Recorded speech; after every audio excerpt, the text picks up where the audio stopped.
Have you ever met someone who talks about raising their vibration but treats the barista like garbage? Someone who claims to be awakened but can't handle any criticism? Today, we're diving into one of the most toxic yet overlooked phenomenons in modern spirituality: spiritual narcissism. And if you stick around, I'll show you the 3 warning signs that you might be falling into this trap without even knowing it. I'm Celine Ray, and on this channel, we explore the intersection of psychology and personal growth. Now, before we dive in, let me be clear. I'm not here to bash spirituality or personal development. I've been on my own journey for years, and I believe these practices can be incredibly transformative. But here's the thing. The very tools meant to dissolve our ego can sometimes become the ego's greatest weapon. And that's what we need to talk about.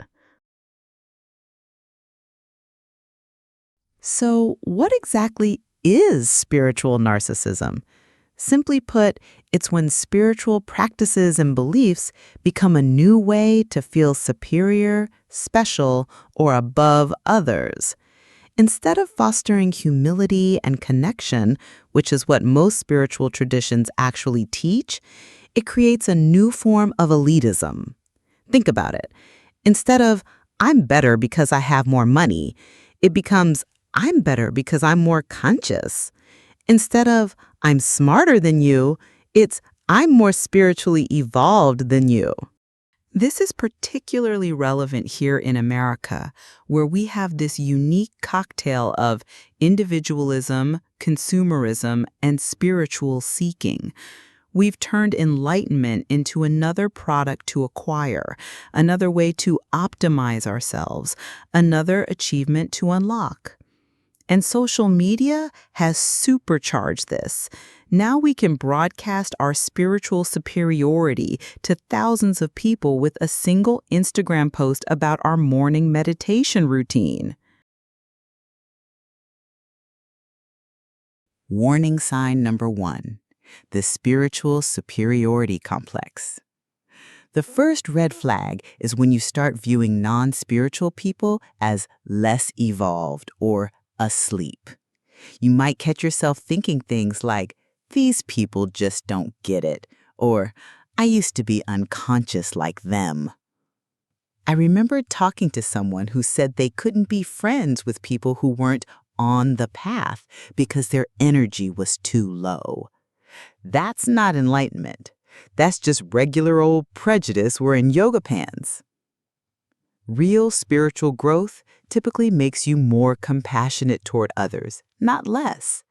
It helps you see the divine in everyone, not just in people who shop at Whole Foods and own crystals. Warning sign number 2: spiritual bypassing your problems. The second warning sign is using spiritual concepts to avoid dealing with real-world responsibilities and emotions.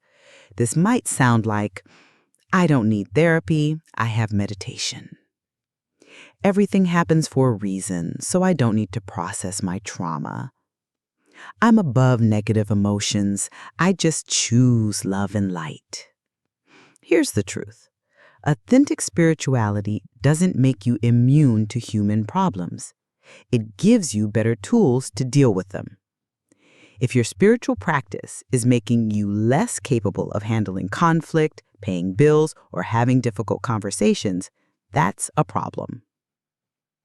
Warning sign number 3: the guru complex. The third warning sign is when you start positioning yourself as more enlightened than others and feel the need to wake people up, especially when they didn't ask for it. This is the person who can't have a normal conversation without steering it toward consciousness, who responds to their friends' relationship problems with unsolicited spiritual advice, who treats every social gathering like a teaching opportunity. True wisdom is knowing when to speak and when to listen. If you're constantly in teacher mode, you've probably stopped learning.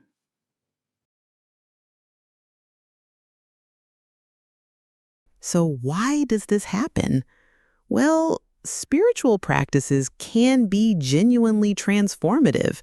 When you start meditating, doing yoga, or exploring consciousness, you often do feel better. You might have insights, experience states of peace, or develop new perspectives. The problem comes when the ego co-opts this progress. Instead of becoming more humble, we become more prideful. Instead of feeling connected to everyone, we feel separate from and superior to unconscious people. This creates a fascinating paradox. The more we try to transcend the ego, the more sophisticated the ego becomes. It's like the ego puts on spiritual clothes and says, "Look how evolved I am." But underneath, it's still the same old need to feel special and better than others. Carl Jung warned about this decades ago. He called it spiritual inflation, when contact with unconscious contents makes you feel like you're more important than you actually are. So, what does genuine spiritual growth actually look like? Here are some real indicators. Increased humility.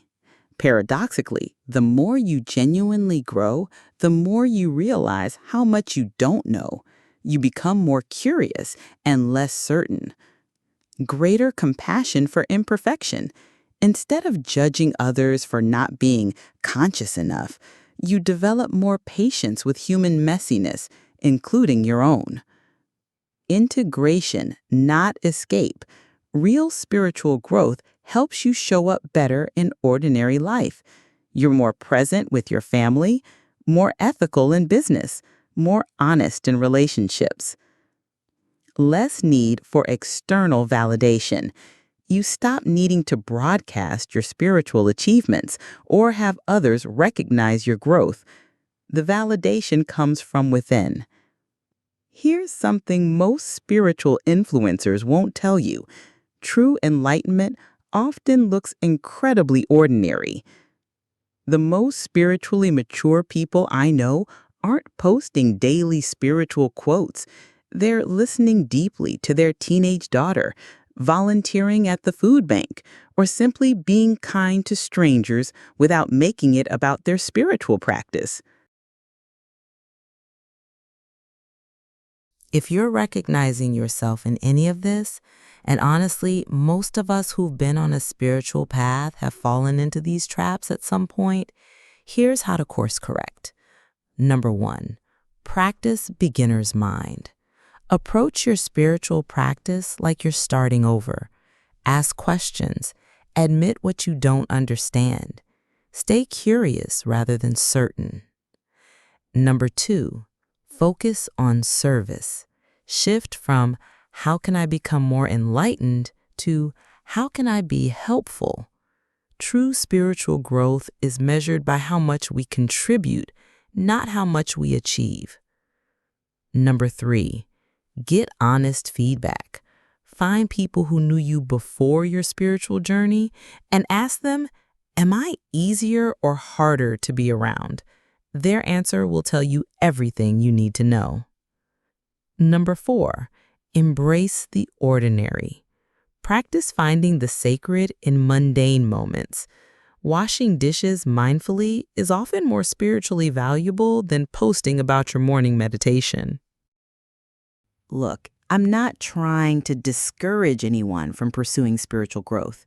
These practices have genuinely changed my life and the lives of millions of people. But like any powerful tool, they can be misused. The goal isn't to become a spiritual person. It's to become a more authentic, compassionate, and helpful human being. And sometimes that means admitting that our enlightenment might just be ego wearing different clothes. If this video resonated with you, I'd love to hear about your own experiences in the comments. Have you noticed spiritual narcissism in yourself or others? How did you recognize it and what did you do about it? And if you want more content exploring the psychology behind personal growth, the good, the bad, and the complicated, make sure to subscribe and hit that notification bell. Remember, the most enlightened thing you can do is stay humble enough to keep learning. I'll see you in the next video.